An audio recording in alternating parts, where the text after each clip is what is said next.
How the High Street has changed in the 40 years up to 2022. Looking at Orpington High Street from Knoll Rise to Homefield Rise. In this video we will cover some quirky features. Elaborate dome skylight, blocks transferred from a previous building, and an old machine fixed to a wall. Also the site of the previous Tescos, some long gone names such as Stanley Woods the Bakers and the Golden Egg. In 1982 I was very concerned about the number of old buildings disappearing in the town, so I photographed Orpington High Street to create a record. I've gone back at regular intervals ever since, and in 2022 I videoed. So what has changed between 1982 and 2022? How many of these old shops do you remember?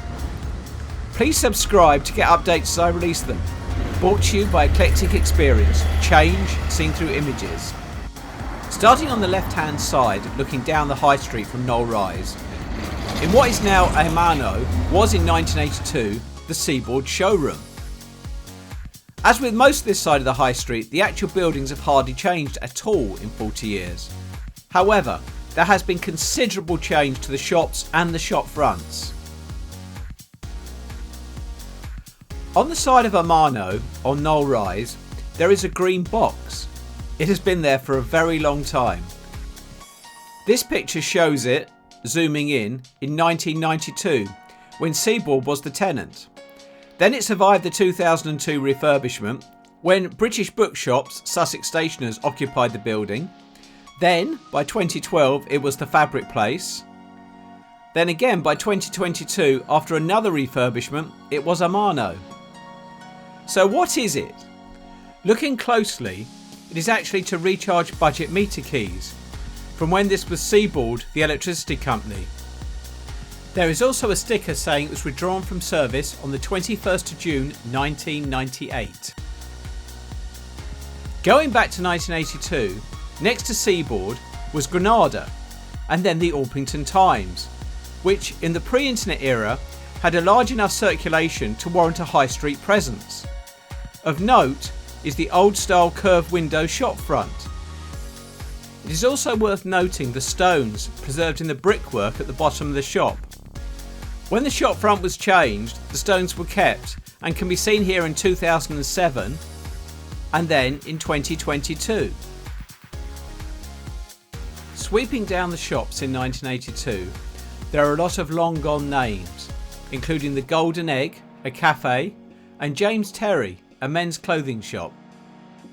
Zooming in further, we can see the South of England Building Society, Orpington Photo Centre, Singers, and at the end Martin's the newsagent that had previously been at the War Memorial.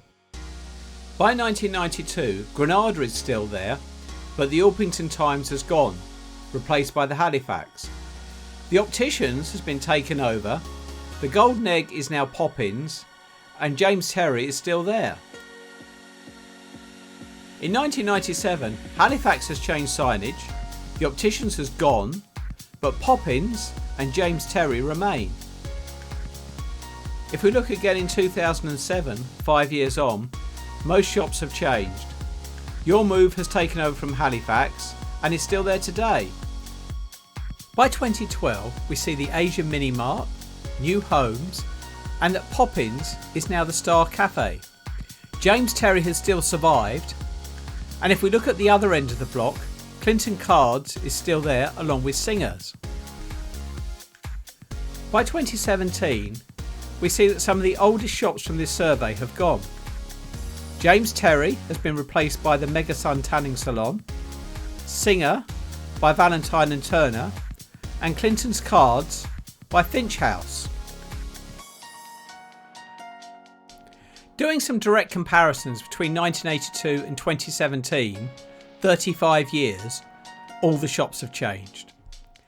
But then looking between 2017 and 2022, the only change with these four shops is that Mega Sun is now the Sunshine Company. At the other end of the block, comparing 2017 and then 2022 with 2012, we see how the last unit, although still a cafe, has changed from Finch House to the second home. Looking down the whole block in 2022, we see the overall extent of the significant change.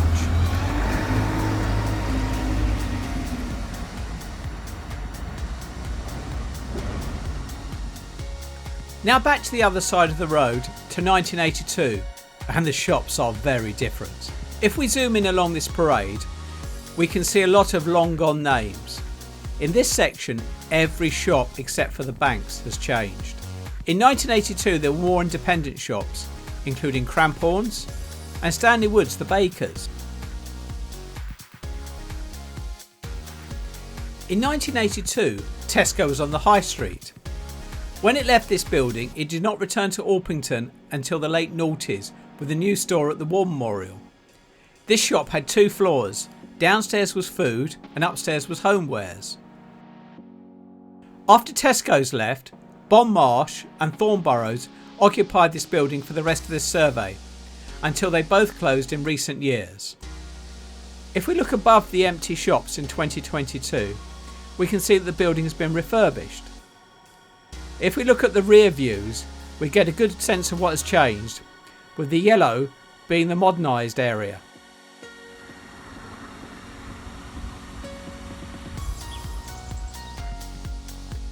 The NatWest building is one of the more eye-catching on the High Street.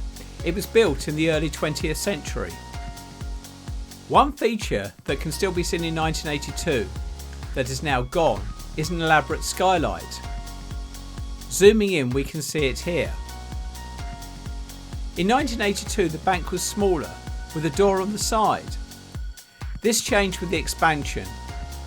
In 1982 the building next to NatWest was in a terrible state, with part of the wall missing. It was like this for quite some time before being incorporated into the bank expansion. In 1992 the bank was still called the National Westminster Bank, before being rebranded NatWest by 1997. As an aside, an old style mechanical parking meter that required coins can be seen at the bottom of this picture. In future years, the NatWest name remained the same, but the branding did change. Here are pictures of the building through the years.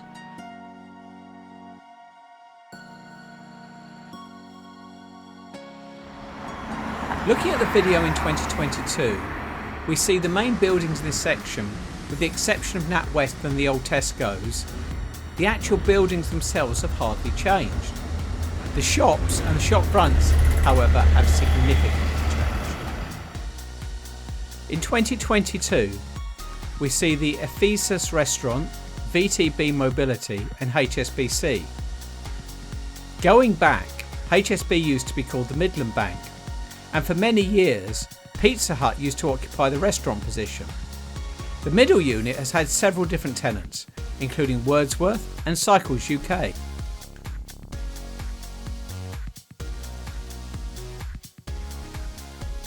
Looking back down the shops in this block, by 1992 there has been quite a churn. Cramphorn has been replaced by the Pet Shop and Stanley Woods has gone. But Michigan Cleaners is still there, as it is for much of this survey.